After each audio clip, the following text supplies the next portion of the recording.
The Alki Point Light Station, built in 1913, celebrated 100 years on June 1st with a special exhibit at the Log House Museum and tours of the lighthouse itself. Those tours will continue every weekend through the summer from 1 to 4 p.m. According to legend in the U.S. Coast Guard, Hans Martin Hansen hung the first lantern to mark the hazardous Alki Shoals and the southern entrance into Elliott Bay in the 1870s.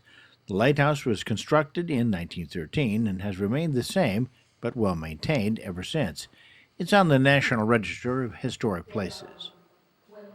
While no longer burning an oil lamp, the facility is a functioning warning beacon for sailors during inclement weather, though much of that is now handled by onboard technology.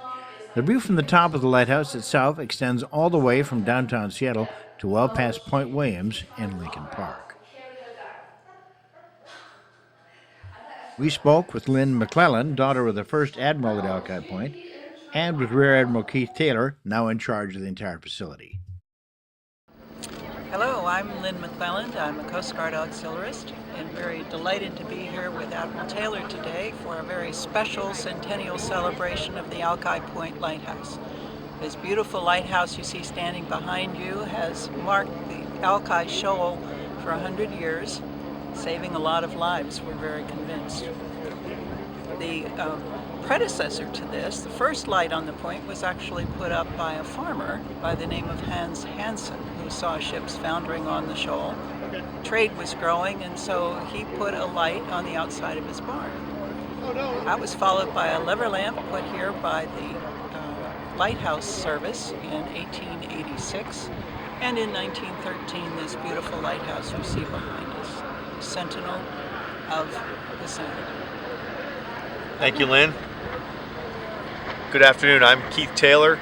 I'm the Admiral in charge of the 13th Coast Guard District. We have responsibility for all of Oregon, Washington, Montana, Idaho. We also work very closely with the Canadian government since we have 125 miles of very important maritime boundary here in the Pacific Northwest. Coast Guard men and women stand the watch day in and day out, providing for the maritime safety, security, and protecting our environment here. And it's wonderful to have the opportunity today to highlight 100 years of wonderful historic service that this light behind us has provided here close to home in Seattle along the Puget Sound. Maritime activity is so critical to our nation. It's the economic lifeblood of this region. It's the cultural underpinning for many of us, and it provides such an opportunity to go out and have a lot of fun.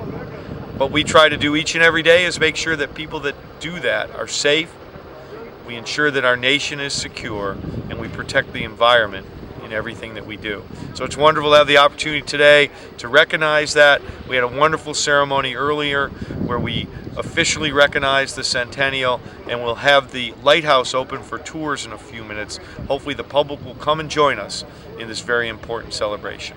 Thank you. This is Pat Robinson for WestSeattleHerald.com.